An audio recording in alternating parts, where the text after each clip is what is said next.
కులంలోంచి అంతర్గత చిత్తులు ఇంత దారుణంగా కాపు కులంలోంచి ఒక దాసరాం లాంటి వాళ్ళు విమర్శలు చేయడం అది కాపు కులానికే చెందింది ఇటువంటి విమర్శలు, ఇటువంటి అంతర్గత పోర్లు. అయితే పవన్ కళ్యాణ్ మీద కాపు ముద్ర వేయడానికి ప్రయత్నిస్తున్నారంటే ఖచ్చితంగా ప్రయత్నిస్తున్నారు. అయితే గతంలో ఇప్పుడు సక్సెస్ అవుతారంటే నిన్నటి వరకు సక్సెస్ అయ్యారు.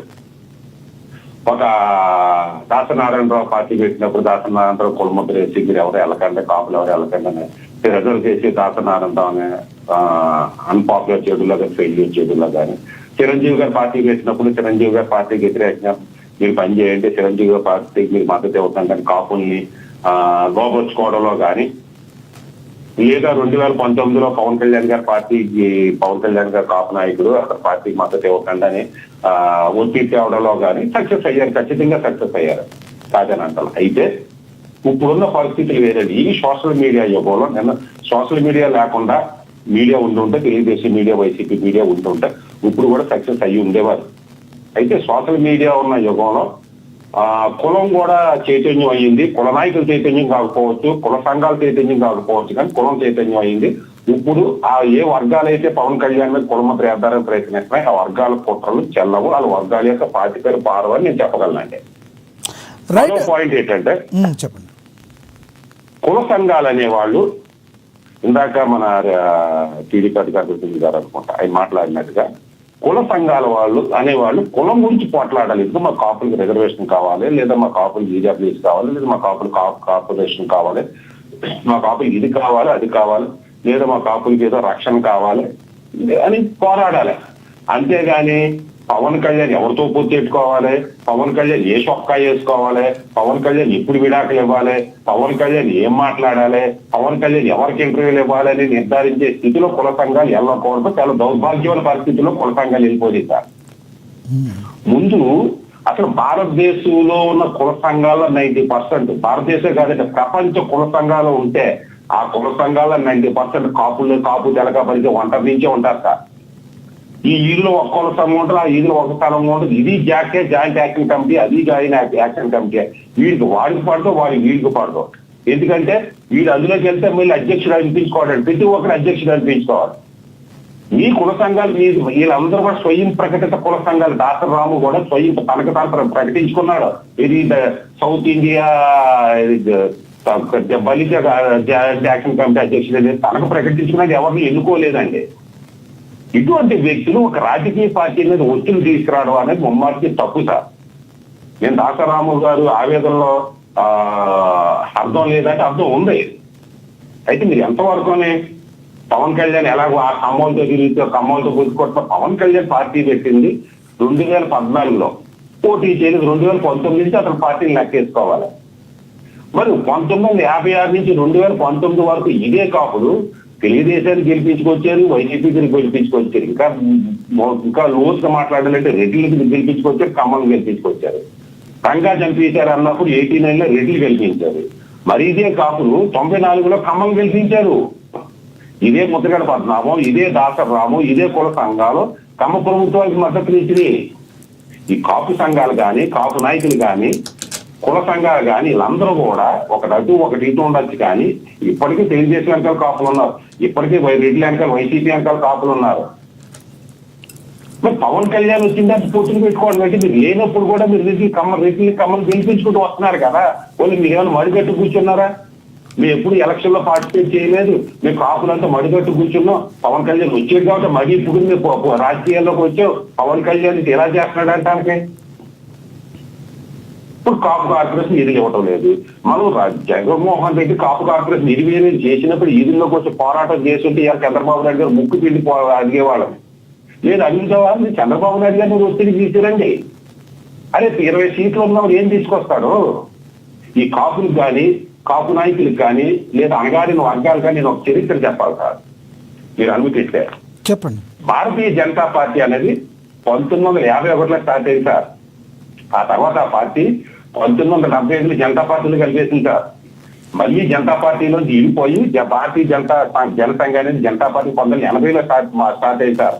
అప్పుడు వాళ్ళు ఇచ్చే హామీలు ఏంటో తెలుసా అండి?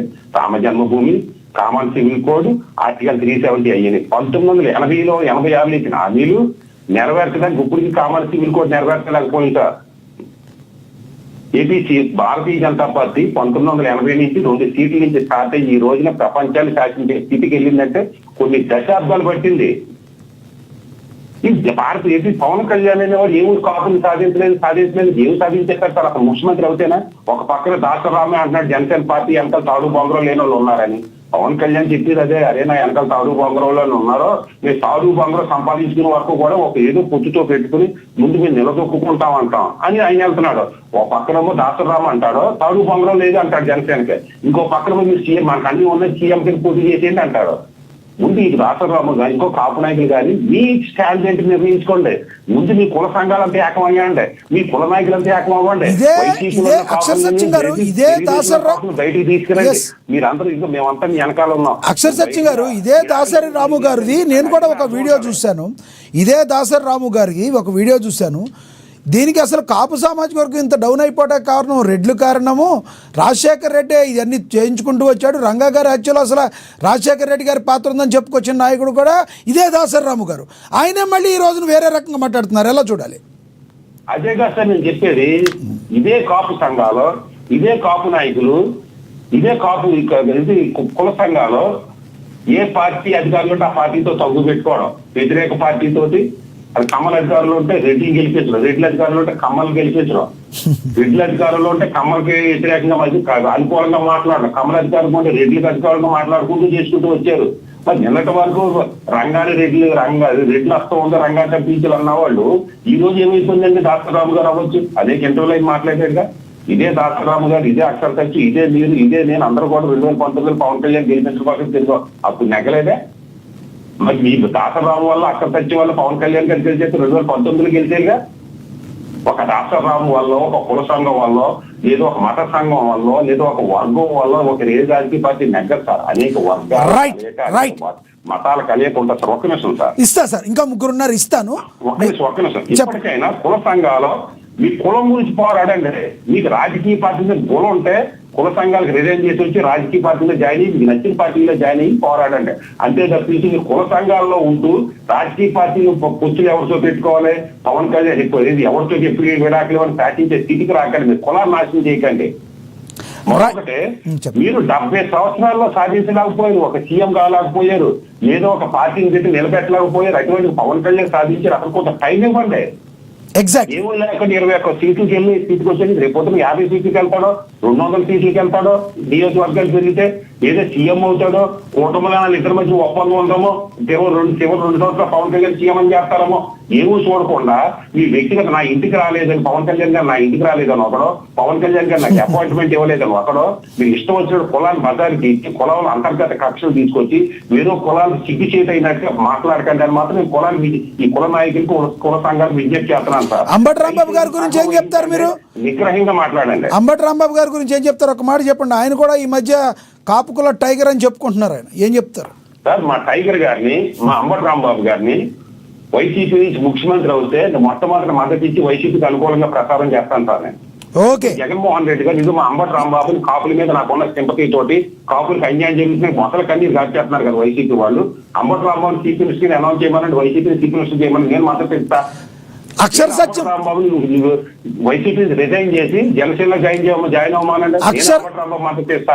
అక్షర్ సత్యం ఉంటూ నువ్వు రెడ్లకి సపోర్ట్ చేస్తూ రెడ్లకి పాల్గొప్తానం చేస్తూ పవన్ కళ్యాణ్ విమర్శించడానికి నీకెక్కడ అర్హతుందండి అంబటి రాంబాబు గారు అని మాత్రం గట్టిగా చెప్పగలను. కాదు సార్, అక్షర్ సత్యం ఓపెన్ స్టేట్మెంట్. ముఖ్యమంత్రి అభ్యర్థిగా అంబటి రాంబాబు ఉంటే అంబటి రాంబాబుకి జై కొట్టనున్న అక్షర్ సత్యం ఓపెన్ స్టేట్మెంట్. ఖచ్చితంగానండి. అంబటి రాంబాబు ముఖ్యమంత్రి కింద వైసీపీ నుంచి ఏమంత ఏమనంటే నేను వైసీపీ అంబటి రాంబాబుకి మద్దతుగా నేను ప్రచారం చేస్తాను సార్. రైట్. ఏదో అంబటి రాంబాబు వైసీపీ నుంచి రిజైన్ చేసి ఈ కాపు నాయకులందరినీ వచ్చి జనసేనలో జాయిన్ అవ్వమనండి. అప్పుడు పవన్ కళ్యాణ్ వచ్చి చేస్తే విడాకులు ఇవ్వమని. మీరు వైసీపీలో ఉంటూ జగన్మోహన్ రెడ్డి గారు మద్దతు ఇస్తూ పవన్ కళ్యాణ్ సీఎం అవ్వమంటూ మీరు కోరుకోవడం ఏంటంటే నువ్వు ఒకరు పెళ్లి చేసి ఇంకొకటి కాపురం చేసినట్టు ఇది. నన్ను క్షమించండి. Right right. నేను మళ్ళీ మాట్లాడతాను మీతో. మనతోటి వైసీపీ అధికార ప్రతినిధి ఎల్ మోహన్ రెడ్డి గారు ఉన్నారు, ఆయనతో మాట్లాడదాం. మోహన్ రెడ్డి గారు నమస్తే సార్. లక్ష్మణ గారు, మీకు ప్యానల్లో పాల్గొన్న పెద్దలకు, చూస్తున్న వీక్షకులకు అందరికీ పేరు పేరున హృదయపూర్వకంగా నమస్కారాలు. ఎస్ మోహన్ రెడ్డి గారు, పవన్ కళ్యాణ్ గారు మొన్న మాట్లాడుతూ